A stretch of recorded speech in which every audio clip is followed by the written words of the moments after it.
How great is God, exalted in power, majestic above all.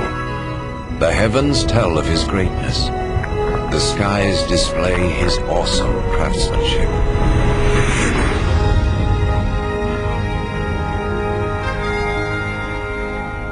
Day after day they continue to speak.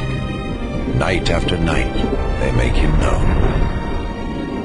In creating the heavens, God also created the earth and formed man from the dust of the ground and breathed into his nostrils the breath of life.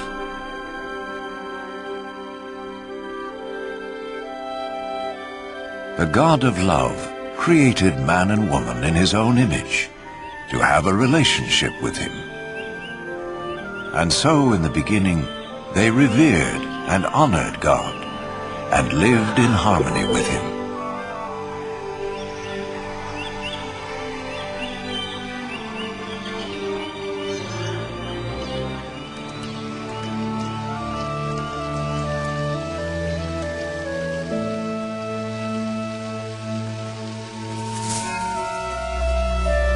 This continued until one day Satan tempted the woman to eat the forbidden fruit, and she gave it to the man, who also ate.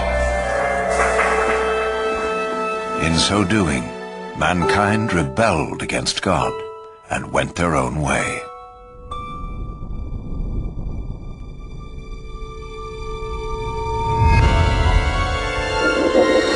As a result of this sin, mankind was separated from God and was thrown out of the Garden of Eden.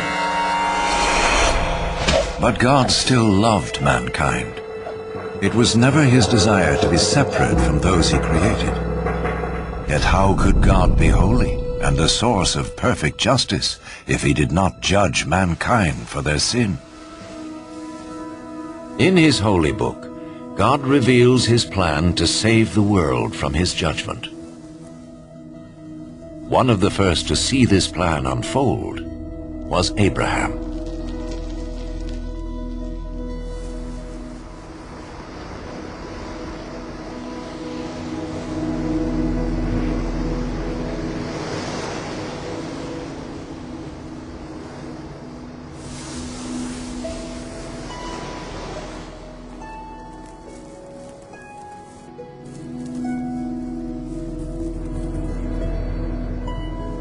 Abraham was a righteous man, whom God promised to bless and make his descendants as numerous as the sand of the sea and the stars of the sky.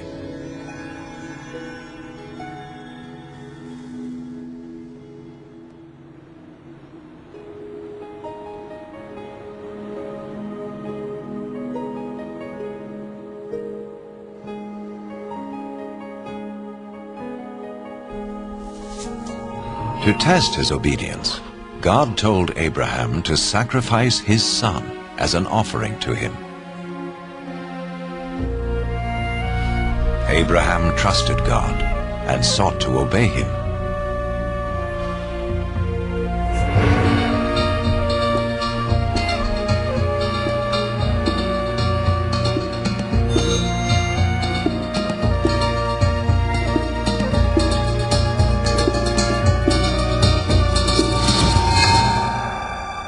But as he raised his knife to kill his son, the angel of the Lord stopped him. He saw that Abraham feared God and was willing to obey him. Then Abraham saw a ram caught by its horns in a thicket, and he sacrificed the ram instead of his son as an offering to God. And so God showed Abraham that a lamb or similar animal was to be slain as a temporary covering for sin until God would provide his ultimate sacrifice to pay for the sins of mankind.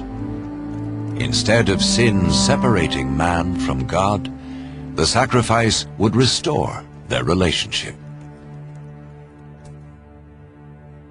The Holy Scriptures speak of one who was to come and be the ultimate sacrifice for the sins of the world, As the ram took the place of Abraham's son, so this one who would come would take man's place, so he could be forgiven.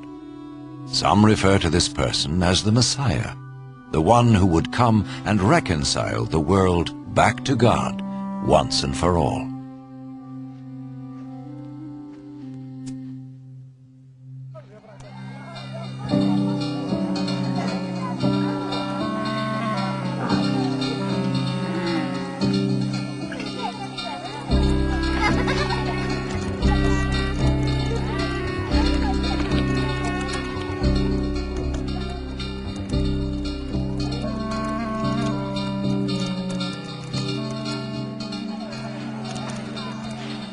The prophets predicted many things in detail about the Messiah, hundreds of years before he appeared. The prophet Isaiah foretold that his birth was to be a miraculous one. A virgin would conceive a child who was to be called the Son of God. The prophet Micah predicted that the Messiah would be born in Bethlehem, while the prophet Zechariah foretold his entry into Jerusalem on a donkey and his betrayal by Judas, one of his followers. So it is prophesied. Isaiah prophesied what the Messiah would do when he came. The Lord's anointed will preach the good news to the poor, bind up the brokenhearted, proclaim freedom for the captives, and proclaim that the time has come when the Lord will save his people.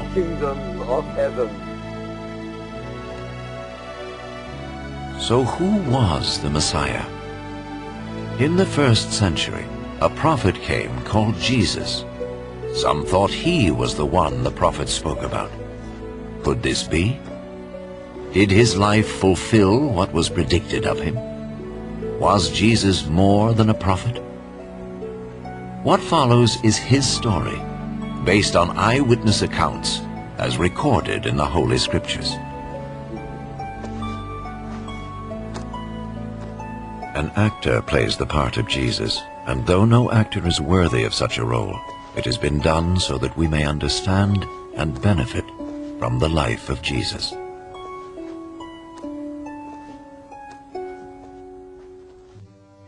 For God so loved the world that he gave his only begotten Son, that whosoever believeth in him should not perish, but have everlasting life.